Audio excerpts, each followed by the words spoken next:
Welcome to Lost Girl Therapy. This is part 2 to the advice seeking behaviors video. So as a follow-up, everybody uses individuals in their lives as markers. We do it on a subconscious level, and we kind of sort of just begin to utilize them as a baseline for where we want our life to go or where we don't want our life to go. It's an emotional regulation technique.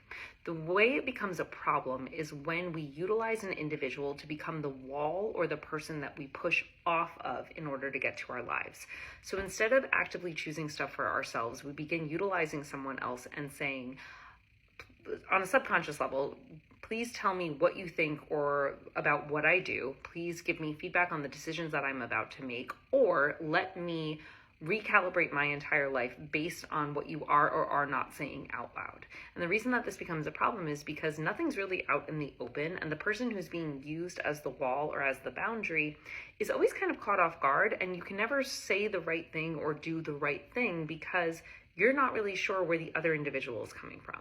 So if you notice that you are the person who is being used in this situation, if you are the person that the individual in your life is bouncing off of or trying to glean feedback from, retract all emotional involvement in it. And what I mean by that is you really want to encourage the individual to turn inward towards themselves. So using leading questions, using curious questions about how they got to where they're going in decision making can help instill a sense that they can actually turn inward and begin to trust themselves versus testing the waters outside of themselves and constantly seeing what sticks and what doesn't.